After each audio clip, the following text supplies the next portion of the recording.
సికాచి పరిశ్రమలో జరిగిన ఘోర అగ్ని ప్రమాదం ఘటన దురదృష్టకరమని కాంగ్రెస్ నేత వి హనుమంతరావు అన్నారు.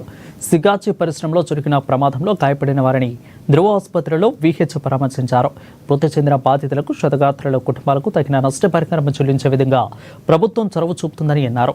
పరిశ్రమలోని బాయిలర్స్, రియాక్టరు ప్లాంట్స్ ను పర్యవేక్షించాల్సిన అనుభవం ఉందని విహెచ్ చెప్పారు. సేఫ్టీ రూల్స్ పాటించని పరిశ్రమల యాజమాన్యాలపై కఠినంగా చర్యలు తీసుకోవాలని ప్రభుత్వాన్ని విహెచ్ కోరారు.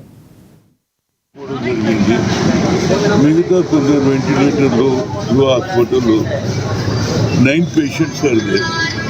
అవుట్ ఆఫ్ 9 పేషెంట్లు 5 క్రిటికల్ ఉన్నారని డాక్టర్ చెప్పేసి ఇది ఓన్లీ టైమింగ్.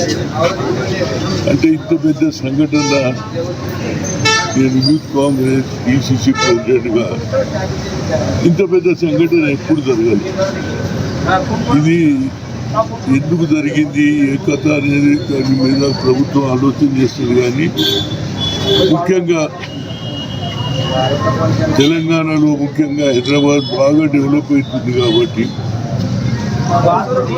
ఎంప్లాయ్మెంట్ పర్పస్లో యూపీ, బీహార్, అదేవిధంగా ఒరిస్సా, నార్త్ ఈస్ట్ స్టేట్ నుంచి ఎక్కువ మంది వస్తున్నారు. వాళ్ళకి చాలా అన్యాయం జరిగింది. అదేవిధంగా నేను ఇండస్ట్రీ దగ్గర కూడా పోతున్నాను. ఇండస్ట్రీ బయట మైలారం దగ్గర నిన్న ముఖ్యమంత్రి గారు రావడం, ₹1 కోటి అనౌన్స్ కూడా చేసేయడం జరిగింది. సీరియస్ ఉన్నట్టు 10 లక్షలు, 5 లక్షలు ఇవ్వడం కూడా జరిగింది. ఏదైనా ప్రాణాలు పోవడం నా ఉద్దేశంలో నేను ముఖ్యమంత్రి గారిని కోరేది ఒకటి, ఏ ఇండస్ట్రీ కూడా అప్పుడప్పుడు దాని మీద చెక్ చేసేది పెట్టాలి.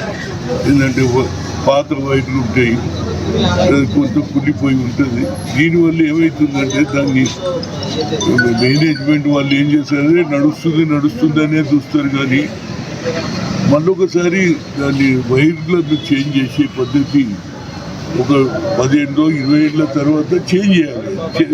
ఇలాంటి సంఘటన మళ్ళీ జరగవచ్చు అనేది నా ఉద్దేశం. కనుక